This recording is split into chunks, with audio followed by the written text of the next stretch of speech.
Cache coherence, ठीक है। Cache coherence, cache के रिगार्डिंग हम कल भी डिस्कस कर चुके हैं, तो अभी मैं आपको बहुत ज़्यादा कैशे के बारे में नहीं बताऊंगा, ठीक है।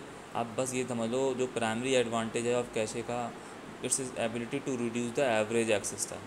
अब वो एवरेज एक्सेस टाइम कैसे बचाता है इन यूनी प्रोसेसर के, when the processor finds a word in cache, जब प्रोसेसर फाइंड कर लेता है कोई word in cache during a read operation, the main memory is not involve. Suppose कर लो आपको कोई कैशे में कोई आपको रीड करना था इन्फॉर्मेशन, और वो इन्फॉर्मेशन आपको कैशे, जब भी आप कोई रीड करते हो इन्फॉर्मेशन पहले आप कैशे के पास चेक करते हो।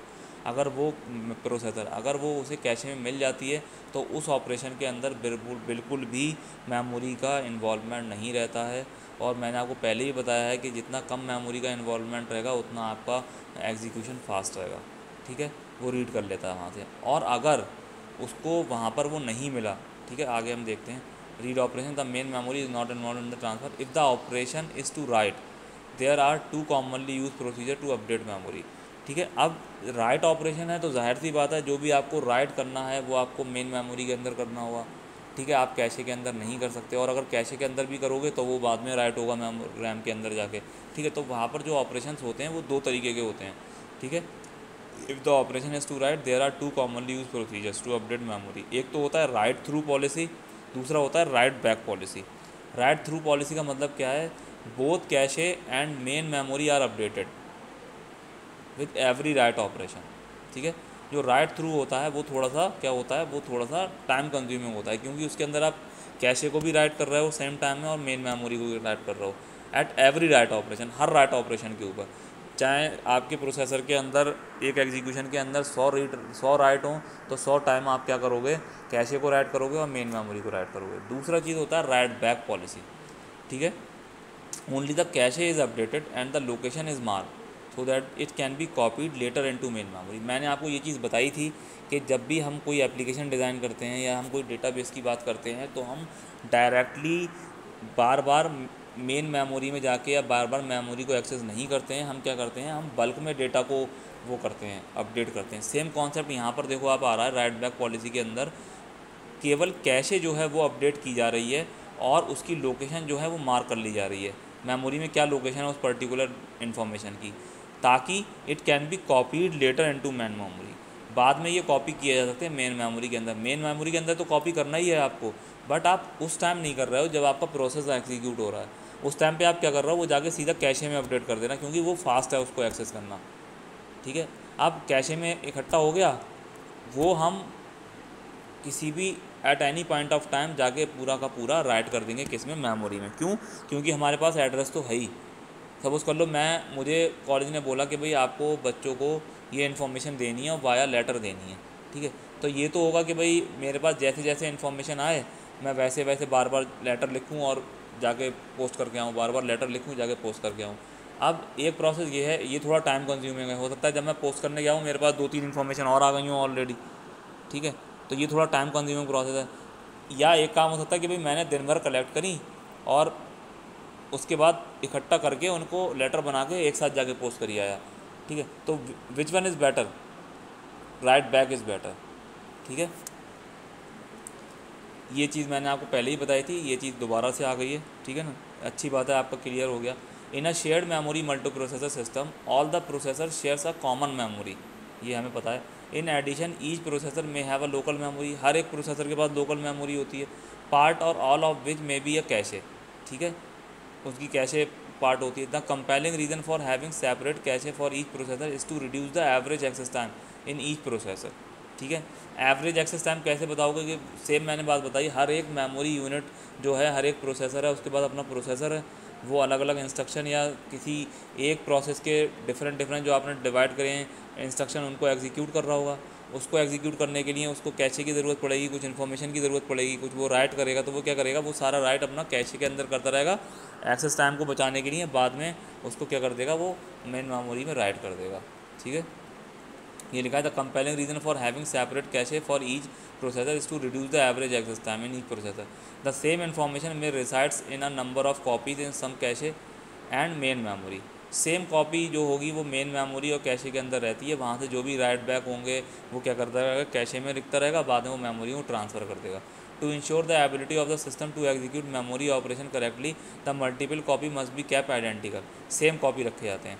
अब जो आपका प्रॉब्लम थी कोहेरेंस है क्या बेसिकली, वो देखो, this requirement imposes a cache coherence problem, ठीक है। इसकी जो आइडेंटिकल कॉपी रखना जिसको आप कह रहे हो, वो कहीं ना कहीं आपका कोहेरेंस प्रॉब्लम का, कैशे कोहेरेंस प्रॉब्लम का क्या बन जाता है, सबब बन जाता है, ठीक है। अब a memory scheme is coherent if the value return on a load instruction is always the value given by the latest store instruction with the same address. अब देखो, आप यहाँ कोहेरेंस प्रॉब्लम क्या होती है कि सपोज कर लो आपके पास ये कह रहा है आइडेंटिकल कॉपी रखी होती है कैशे के अंदर। सपोज कर लो आपके पास कोई डेटा था मेमोरी के अंदर जिसकी आइडेंटिकल कॉपी चारों प्रोसेसर की रैम के पास थी, कैशे के पास थी, ठीक है। अब किसी भी एक प्रोसेसर ने वो जो आपकी मेमोरी थी या जो आपका इंफॉर्मेशन थी मेन मेमोरी के अंदर वो अपडेट कर दी। अब क्या होगा, राइट बैक के थ्रू या कैशे के अंदर अपडेट कर दी। अब वो जो इन्फॉर्मेशन कैशे के अंदर अपडेट हुई है वो क्या होगी, वो रेप्लिकेट नहीं होगी सारे लोगों के पास, ठीक है, क्योंकि उसने अभी मेन मेमोरी में उसको अपडेट नहीं किया है। अगर वो मेन मेमोरी में अपडेट कर देगा तो वो अपडेट हो जाएगी सारी कैशे के पास, बट अभी उसने क्या किया है, उसने अपनी कैशे के पास अपडेट करके रख लिया, उसने बाकी चारों में नहीं किया। तो ये this is the problem of cache coherence, ठीक है। ये प्रॉब्लम है कैशे कोहेरेंस की। सपोज कर लो मेरे पास 4 प्रोसेसर थे, उनकी 4 अलग अलग कैशे थी, ठीक है। और मेरी जो प्रोसेस को मैं एक्सेस कर रहा हूँ, प्रोसेस कर रहा हूँ, उसकी इन्फॉर्मेशन क्या हुआ, मैंने सारी कैशेस के अंदर रेप्लिकेट कर दी।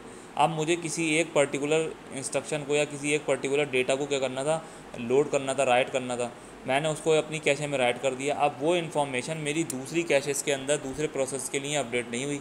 अब जो मेरे दूसरे प्रोसेस हैं वो पुरानी वाली इन्फॉर्मेशन को अपडेट एक्सेस करेंगे, तो कहीं ना कहीं इन्फॉर्मेशन भी आपकी क्या हो जाएगी, गलत हो जाएगी। दूसरी बात, दूसरी मेमोरीज, दूसरी कैशे अपडेट भी नहीं हो पाएंगी।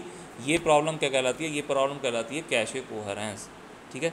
अब conditions for cache coherence, cache coherence problem exist in multi processor with private cache. जो प्राइवेट कैशे हम यूज़ कर रहे हैं उसके चलते ये क्या है, उसके चलते ये प्रॉब्लम आ रही है, ठीक है। Because of the need to share writable data, ठीक है, क्योंकि हमें जो राइटेबल डेटा है वो शेयर करना है, ठीक। Read only data can safely be replicated. अगर जो रीड ओनली डेटा उसमें तो कोई दिक्कत ही नहीं है कि बस उसको तो आपको रीड करना है, जो रीड आप करोगे वही रीड दूसरा प्रोसेसर करेगा।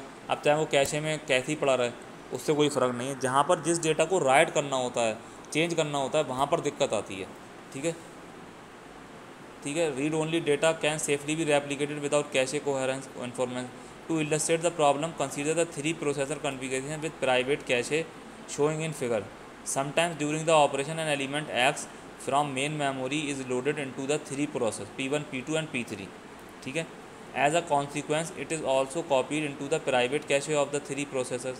For simplicity we assume that X contains the value of 52.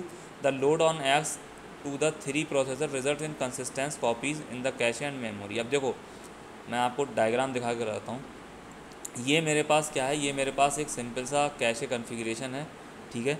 मुझे किसी एक प्रोसेस को एक्सेस करना था, एग्जीक्यूट कराने के लिए मैंने वो एक्सेस करा, साथ के साथ मेन मेमोरी में साथ के साथ वो मैंने कॉपी कर दिया कहाँ, हर एक प्रोसेसर की प्राइवेट मेमोरी के पास। ये प्राइवेट कैशे इसकी, ये प्राइवेट कैशे इसकी है, ये प्राइवेट कैशे इसकी है।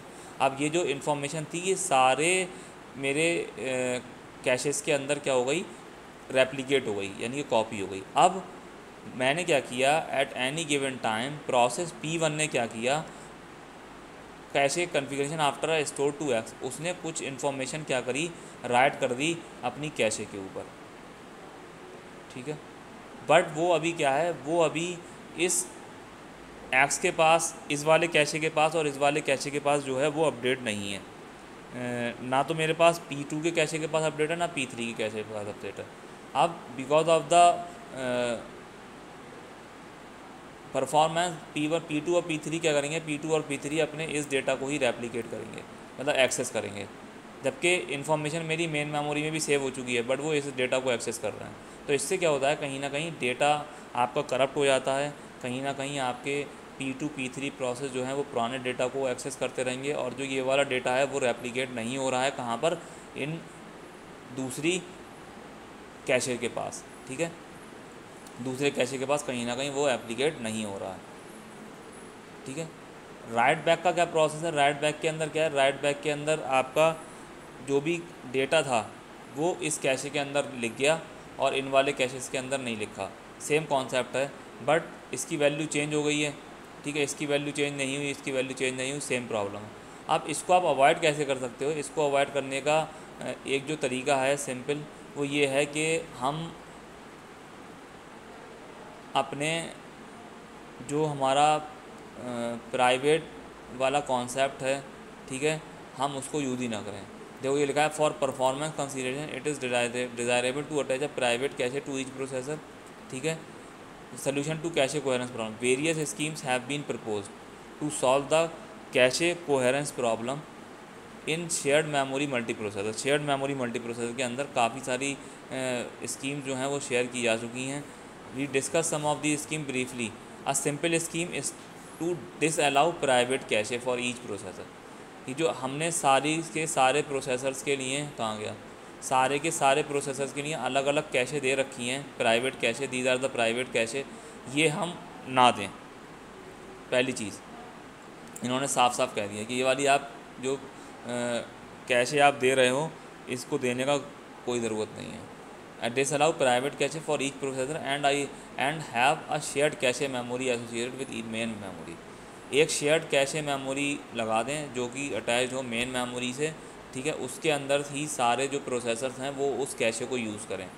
Every data access is made to the shared cache, जो भी डेटा है वो उस शेयर्ड कैशे के पास अपडेट कर दिया जाए, उसको ही एक्सेस करें आपके कौन, processor. This method violates the principle of closeness of CPU to cache. अब मैंने आपको कल बताया था, अगर आपको ध्यान हो, कि कैशे जो है वो आपके प्रोसेसर के बहुत नियर होती है। अब तो क्या हो गया है, अब तो कई सारे जो प्रोसेसर आ रहे हैं उनके अंदर कैशे इनबिल्ट आ रही है, ठीक है।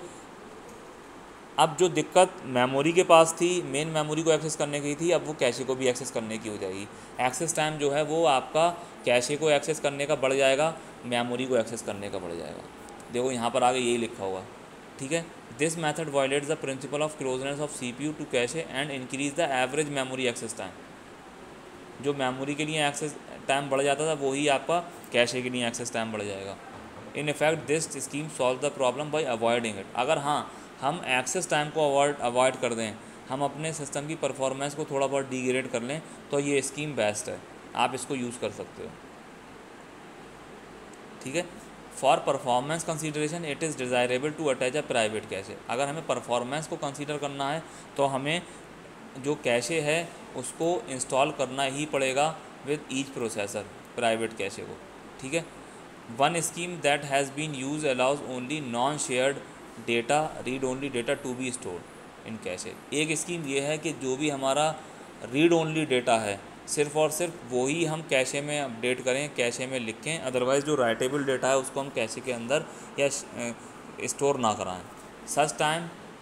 सच item are called cacheable. Cacheable मतलब जो कि रीडेबल हुए हैं, बस खाली उन्हें राइट ऑपरेशन नहीं करना। Shared writable data are non cacheable. जो शेयर्ड आपका राइटेबल डेटा है वो नॉन कैशेबल है, वो कैशे में नहीं होगा, सिर्फ और सिर्फ रीड वाला डेटा कैशे में होगा, जिसको आपने क्या कह दिया, कैशेबल कह दिया। The compiler must tag data as either cacheable और non cacheable and the system hardware makes sure that only cacheable data are stored in cache. ठीक है, जो आपका कंपाइलर है वो उसको टैग कर देगा कैशेबल डेटा को और नॉन कैशेबल डेटा को। अब जो आपका हार्डवेयर है या जो आपका प्रोसेसर है वो डिसाइड करेगा, वो उसको ये ध्यान रखना होगा कि ओनली कैशेबल डेटा, जो रीड वाला डेटा है वही आपका कैशे के अंदर स्टोर हो, नॉन रीडेबल डेटा जो है वो मेन मेमोरी में रहे, नॉन कैशेबल डेटा हमेशा मेन मेमोरी में रहे। क्योंकि अगर नॉन कैशेबल डेटा, जो डेटा आपको राइट करना है, अगर वो मेन मेमोरी में है और वहाँ पर जाके प्रोसेसर उसको राइट करेगा, तो इससे क्या होगा, इससे कंसिस्टेंसी हो जाएगी कि अगर आपने डेटा लिख दिया, अब चाहे उसको कोई भी दूसरा भी प्रोसेसर एक्सेस करेगा तो उसको सेम डेटा मिलेगा जो अपडेटेड डेटा है। इस केस में क्या हो रहा था कि वो अपने कैशे में लिख लेता था, बाकी मेन मेमोरी में पुराना है और जो दूसरे प्रोसेसर की प्राइवेट कैशे है उसके अंदर भी पुराना डेटा है, तो उससे क्या होता था, वो पुराने डेटा को एक्सेस करता था। तो इस तरीके से आप कैशे कोहेरेंस की प्रॉब्लम को क्या कर सकते हैं, रिजॉल्व कर सकते हैं।